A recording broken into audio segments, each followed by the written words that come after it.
तो मेरा ये ब्लॉग उन बहनों के लिए है जो अभी-अभी सिलाई सीख रही है या अभी सीखी हुई है, जिनको फिर हेवी साइज़ के ब्लाउज को छोटा करना नहीं आता है, उनके लिए मेरा ये ब्लॉग है। तो आप हेलो गाइस, नमस्ते, जोहार, welcome back to my channel. तो गाइस, आपका मेरे ब्लॉग में स्वागत है। आप सभी कैसे हैं? आशा करते हैं आप सभी अच्छे होंगे, आपका दिन शुभ हो, मंगलमय हो।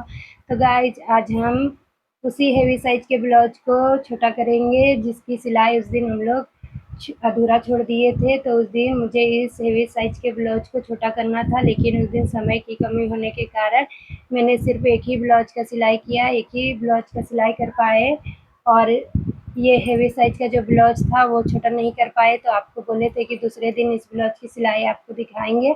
तो देखिए, अभी समय निकाल कर हम इस ब्लाउज की सिलाई करेंगे। तो देखिए, ये बहुत ही बड़े साइज़ का ब्लाउज है और मुझे इसे 36 साइज़ के हिसाब से छोटा करना है। तो आपको दिखा देते हैं एक बार फिर से इसका लंबाई और चौड़ाई देखिए कितना बड़ा है।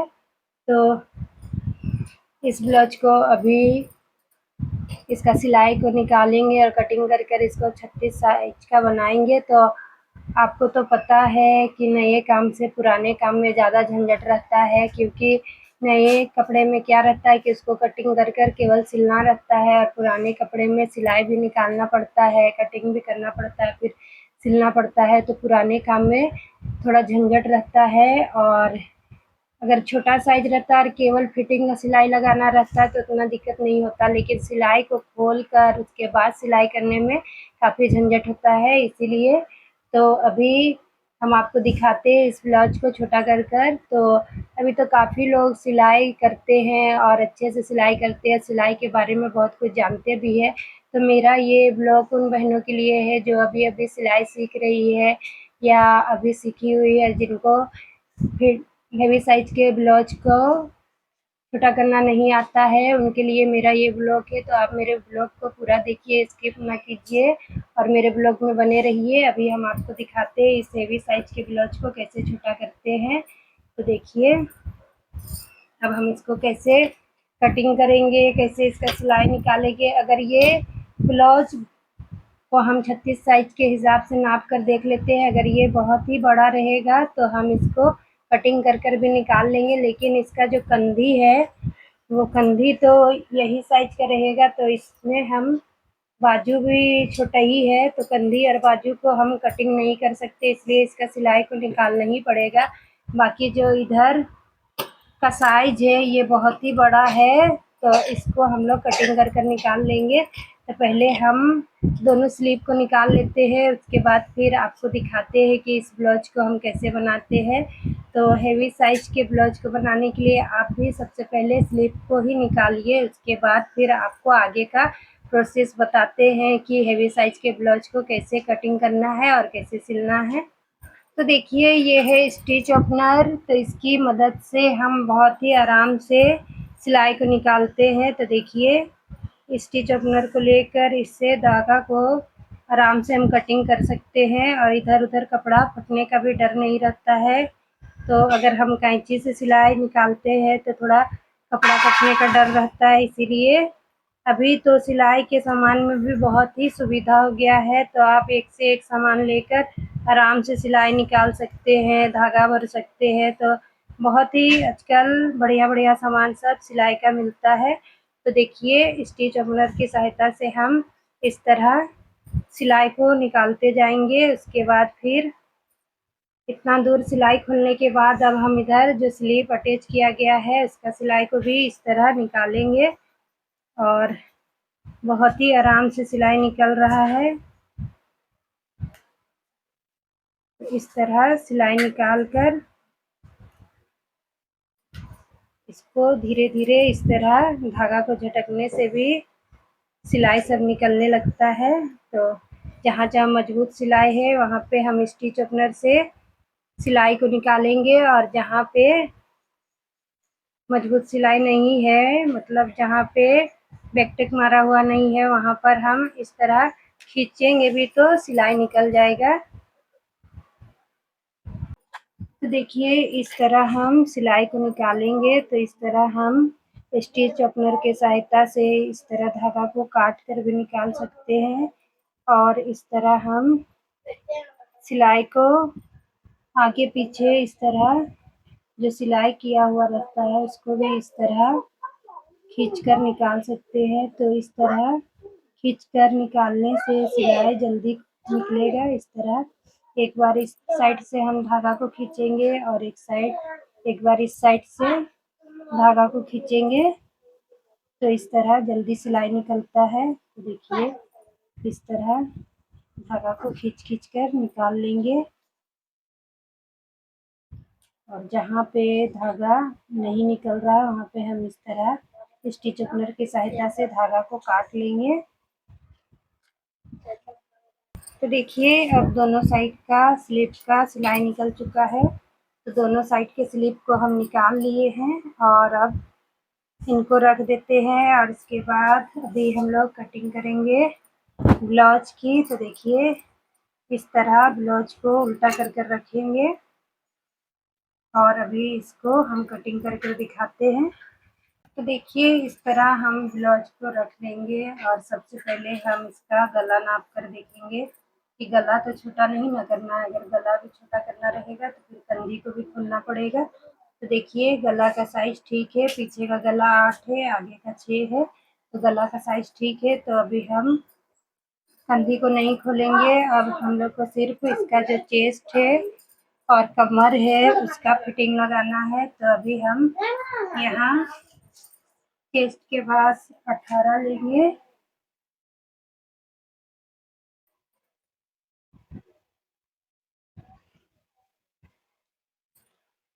देखिए ये 18 हम लोग का नापी है और कमर में हम लोग लेंगे 15।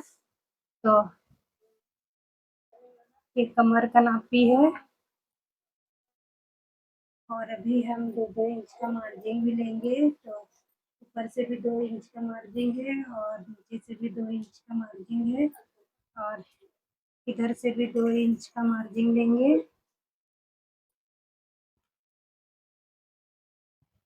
और अभी जो ब्लाउज का लंबाई है उसको भी छोटा करना है। तो ब्लाउज का लंबाई मेरा रहने वाला है 14। तो ये 14 लंबाई है और अभी 2 इंच नीचे से मोड़ने के लिए 2-2.5 इंच ले लेते हैं। उसके बाद बाकी का जितना भी एक्स्ट्रा कपड़ा बचेगा उसको हम काट कर निकाल लेंगे। तो देखिए अभी इन सब मार्किंग को हम इस तरह स्केल की सहायता से सीधा करते हैं। तो इस तरह हम स्केल की सहायता से सभी लाइन को सीधा कर लेंगे और इधर चेस्ट वाला लाइन को भी सीधा कर लेते हैं।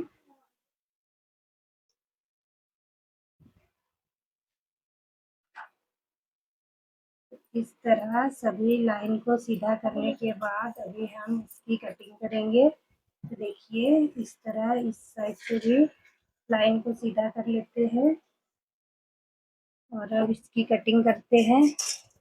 तो देखिए इस तरह हम कपड़ा को कटिंग कर रहे हैं। तो मेरा दोनों साइड से 3 इंच का कपड़ा निकल जा रहा है। देखिए इस साइड भी अभी हम कटिंग कर लेते हैं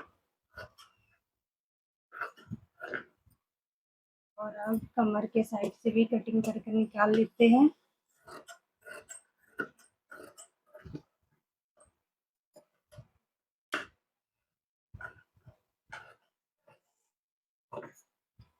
तो देखिए नीचे से भी करीब 2 इंच का कपड़ा निकल गया है। तो अब देखिए इसका इतना कपड़ा निकल गया है। तो अब हम इसमें स्लीप अटैच करेंगे और उसके बाद फिर फिटिंग का सिलाई लगाएंगे और नीचे से इस तरह कमर के पास मोड़ देंगे तो मेरा ब्लाउज रेडी हो जाएगा। तो ब्लाउज को बनाने में जितना मेहनत नहीं है उतना ब्लाउज का जो सिलाई था उसको खोलने में मेहनत था। तो अब हम इसको बना कर दिखाते हैं।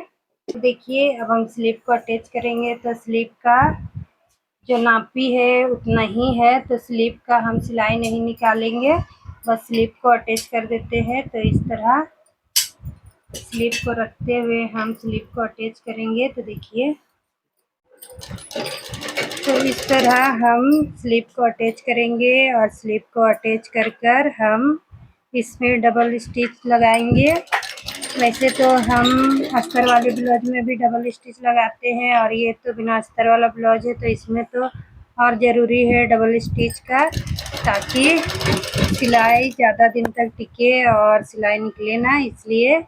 तो इस तरह हम एक साइड सिलाई लगाने के बाद फिर इसको पलटकर फिर से हम इस साइड सिलाई लगाएंगे। तो देखिए बीच सेंटर से ही हम स्लिप अटैच करना शुरू करते हैं।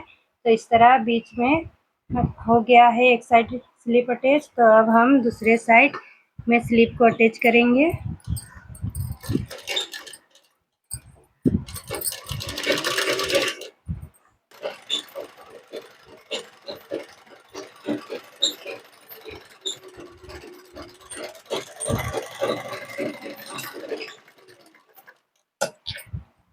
तो देखिए अब दोनों साइड का स्लिप अटैच हो चुका है। तो अब हम इसमें फिटिंग का सिलाई लगाएंगे। तो फिटिंग का मार्किंग तो कर लिए हैं, अब केवल स्लिप में भी फिटिंग का मार्किंग कर लेते हैं। तो देखिए स्लिप का जो हम लोग का मार्जिन है वो 12 इंच का है। तो अभी हम इसको 6 इंच में मार्किंग करेंगे। देखिए इस तरह स्लिप को रखकर हम 6 इंच में मार्किंग करेंगे। तो इसका डबल 12 होगा। तो 6 इंच में इसका मार्किंग कर कर अब हम इसमें सिलाई चला लेते हैं, जिस नापी में हम यहाँ मार्किंग कर कर रखे हैं।